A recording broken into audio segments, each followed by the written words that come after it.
फेरि आएको छ अनि गाडीहरू पनि खासै चलेका छैनन्। वहाँ पारिपट्टि तपाईँको रोड छ, यहाँ हल्का गाडी चलिरहेका छन्। मलाई जहाँसम्म लाग्छ यो यसको स्थिति कस्तो हुन्छ, सरकारले चाहिँ अलिकति एनाउन्स गर्छ होला ठुलो भयो भने। यदि साह्रो भएर यत्तिकै हरायो भने चाहिँ एनाउन्स गर्दैन।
जापानको चाहिँ यो ठाउँअनुसार चाहिँ बेला बेलामा आउने गर्छ।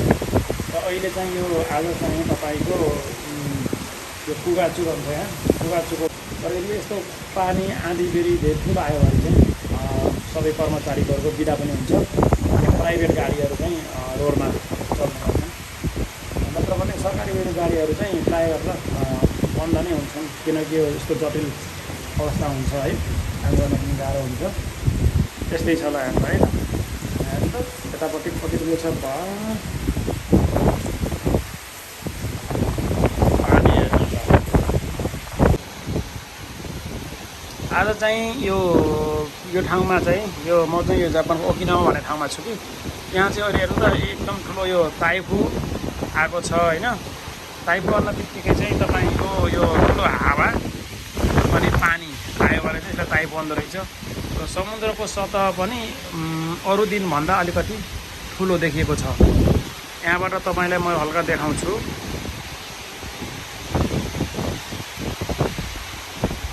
यो चाहिँ एउटा समुद्र सतहको भाग हो होइन। त्यही भएर चाहिँ यहाँ चाहिँ अलिकति समुद्रको छाल आउने गर्छ।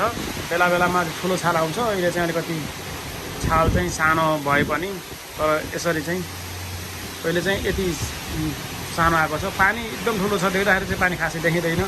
तर यहाँ चाहिँ यो रुखहरू हेर्नुभयो भने यसरी रुखहरू चाहिँ पुरै हलिरहेको छ पात, अनि यो पानीको छहरा पनि हेर्न सक्नुहुन्छ।